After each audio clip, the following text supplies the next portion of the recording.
नमस्कार दोस्तों, मैं उपासना मिश्रा कुछ सोचे और बोले से आज का पॉडकास्ट लेके आई। हमारा आज का जो पॉडकास्ट है सीता की व्यथा प्रभु श्री राम से। सीता प्रभु श्री राम से कह रही हैं, हे नाथ, हे प्रभु, आप तो मर्यादा पुरुषोत्तम श्री राम हो। आपका त्याग बलिदान सबको याद है, संपूर्ण विश्व जानता है, पूरी दुनिया जानती है कि आप कितना त्याग कर चुके हैं और सब जानते भी हैं। लेकिन मेरे त्याग और बलिदान का क्या? कैसे मैं आपके साथ 14 वर्ष तक वन में रही, कैसे रावण मुझे उठाकर ले गया, कैसे मैंने लंका में रह करके अपनी पवित्रता को बचा कर रखा, फिर अग्नि परीक्षा दी, कैसे मैं जंगल में मैंने अपने बालकों को जन्म दिया और उनका पालन पोषण किया। मेरे त्याग का क्या किसी को भी स्मरणीय नहीं है? प्रभु श्री राम कहते, नहीं सीते, ऐसा कुछ भी नहीं है। तुम्हारा त्याग मुझे पता है, तुमने कितना त्याग किया है। मुझे मालूम है कई बार जब भगवान को भी सृष्टि में इंसान के रूप में जन्म लेना पड़ता है और उसे सब पता होता है कि उसके जीवन में आने वाला क्या क्या घटित होने वाला है, सब कुछ ज्ञात होते हुए भी विधि के विधान को स्वीकार करना पड़ता है। मुझे मालूम था कि मैं विवाह के पश्चात सिंहासन पर नहीं बैठ पाऊंगा। माँ कैकेयी मंथरा के उकसाने पर मुझे 14 वर्ष का वनवास देंगी, पिता का देहांत हो जाएगा, तुम्हें रावण उठा ले जाएगा, मुझे रावण से युद्ध करना पड़ेगा, लक्ष्मण मूर्छित होंगे, तुम्हें जंगल में छोड़ना पड़ेगा, धोबी की बात सुननी पड़ेगी,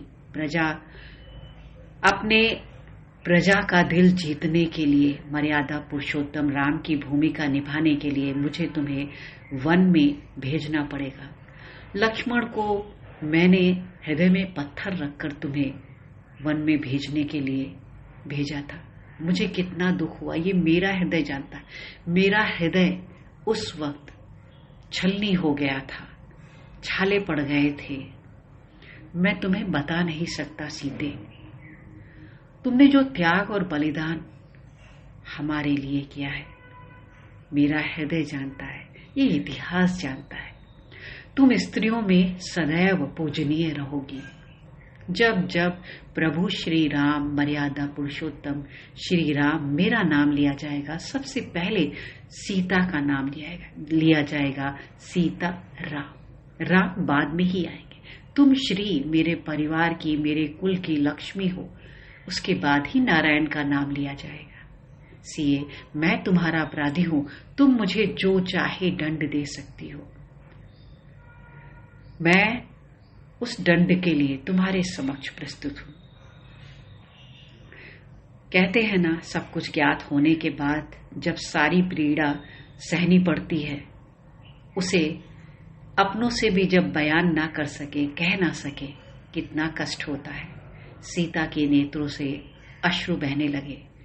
वो झुककर प्रभु श्री राम के चरण कमलों को अपने हाथों से जैसे ही छूने के लिए झुकी, प्रभु श्री राम ने उन्हें बीच में ही रोककर अपने हृदय से लगाकर कहा, सीए, क्या तुम मुझे दंड नहीं दोगी? सीता ने कहा, नहीं प्रभु, आपने बहुत दंड भुगत लिया।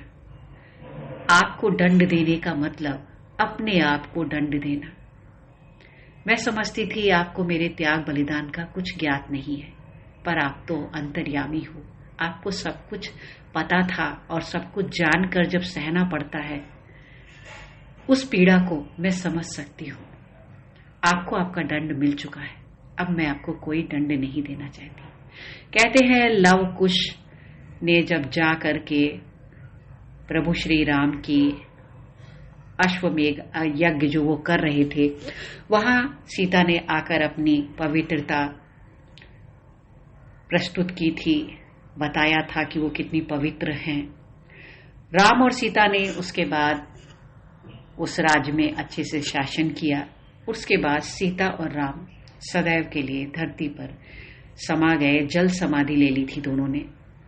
तो ये रामायण जो है, इसे मैंने अपने ढंग से आपके समक्ष प्रस्तुत करने की कोशिश की। आपको कैसा लगा? अच्छा लगा है लाइक करें तो लाइक करें, सब्सक्राइब करें, शेयर करें। बोलो जय श्री राम।